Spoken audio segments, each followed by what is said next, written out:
Alright everyone, Cowboy Trades here, welcome back to the channel for another update. So the markets are pumping as inflation drops by 0.64%, the biggest decline since April 2020. Let's talk about it. First of all, what was the CPI numbers that came in? Headline inflation came down to 7.1%. Consensus was at 7.3%, and this was a big drop from our previous reading at 7.7%. This was the big reason why markets are rallying at this moment in time.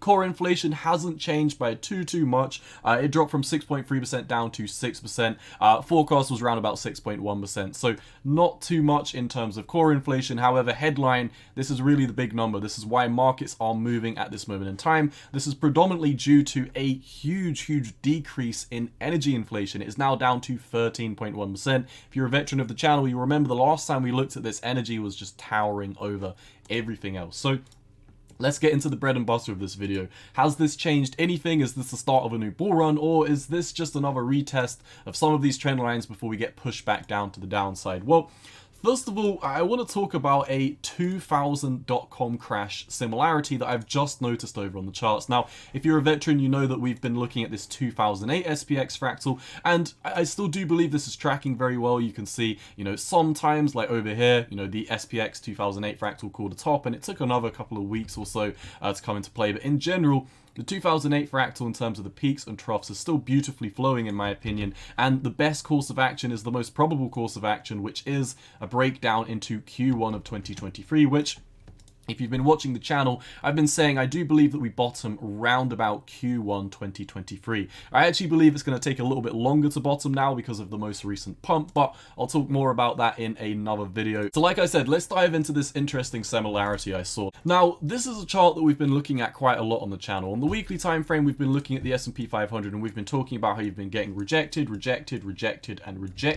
over on this trend line. And if we come over to the daily time frame, you can see quite recently today, we pinged all the way up for the S&P 500 and just started falling from this trend line. So I do believe more economic data coming out tomorrow with the interest rates is really what's going to make us decide, are we pushing above this trend line or are we falling back beneath it? Now, I do also want to highlight, if you're looking at the S&P 500 or if you're looking at the E-mini futures, these are slightly different at this moment in time. As we know, E-mini futures are far more volatile than the actual underlying asset, the S&P 500. And you can see today, if we come over to the daily time frame, we actually poked our head just above this trend line for the E-mini futures, and then we got pushed back down to the downside. It does make sense to me that we won't really be able to push above this trend line until at least tomorrow, because once again, we've been looking at liquidity conditions on this channel. Liquidity conditions across the board are absolutely overextended, and it's probably about time that we do start moving back down to the downside. But a lot of this depends on what Powell's interest rate decision is going to be tomorrow. So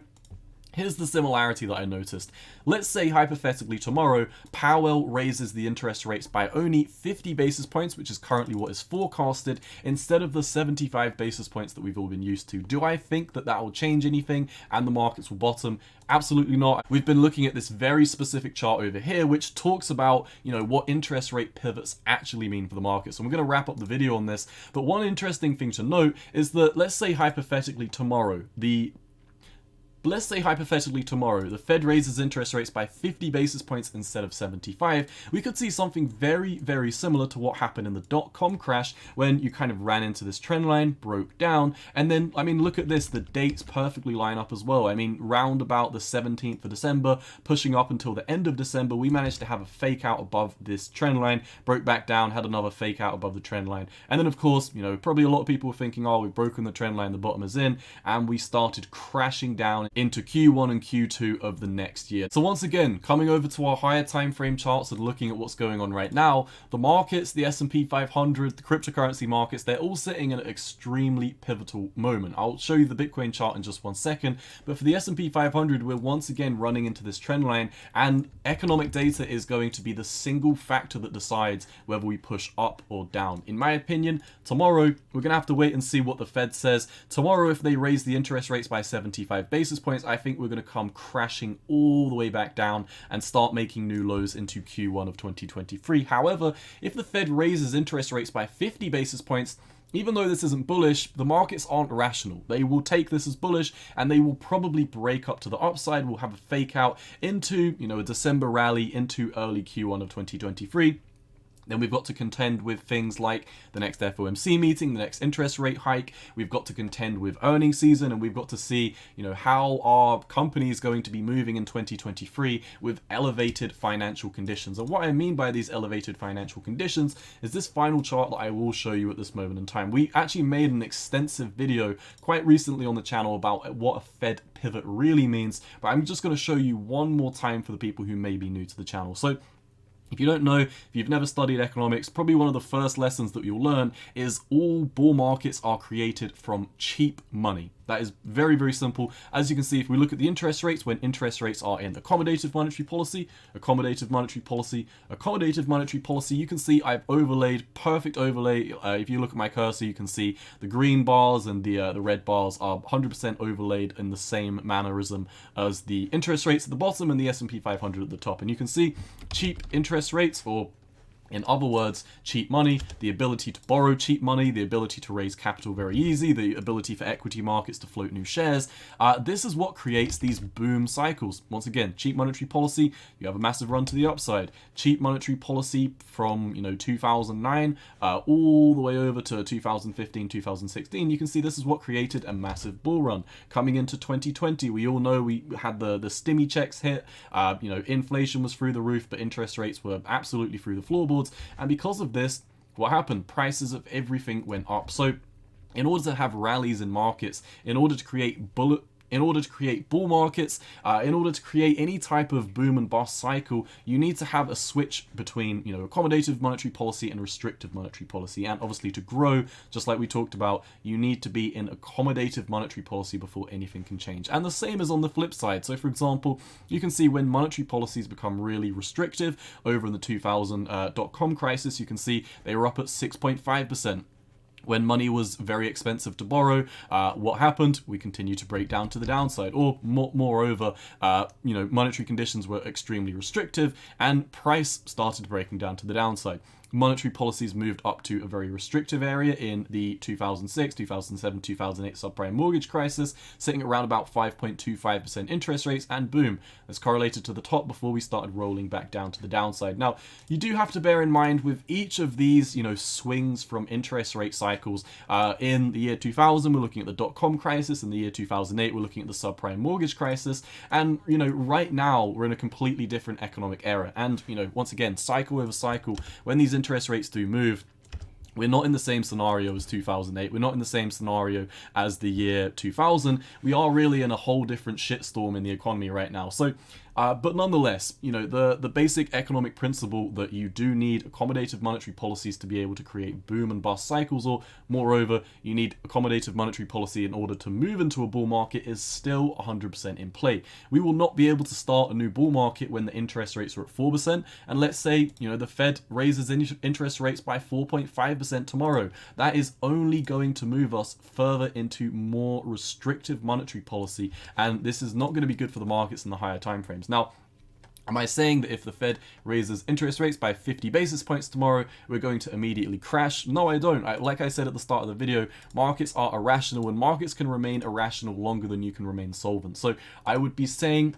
be very, very cautious. Wait until tomorrow at 2 p.m. ET time, and we will find out what is the interest rate decision. Once again, I think it's very, very simple. It's not complicated whatsoever. If the Fed raises the interest rates by 75 basis points, we're going to immediately start cascading and falling to the downside. If they raise the interest rates by 50 basis points, then it is a possibility that in the shorter time frames, we do have a slight fake out from this trend line. And that's really where I want to leave the analysis for today. I don't think it's going to be useful to dive into the lower time frames when the lower time frame TA really doesn't matter, because the economic data is really what's going to be ruling these markets. And this is exactly what I told you about a day or two ago. 2 days ago this week in crypto, we told you there was going to be a lot of knee-jerk reactions in the markets, and to sit on the sidelines, wait until all of this blows over. We will find out tomorrow, 50 basis points or 75 basis points, and this will lead the markets into the rest of the year. Now, one final thought is that,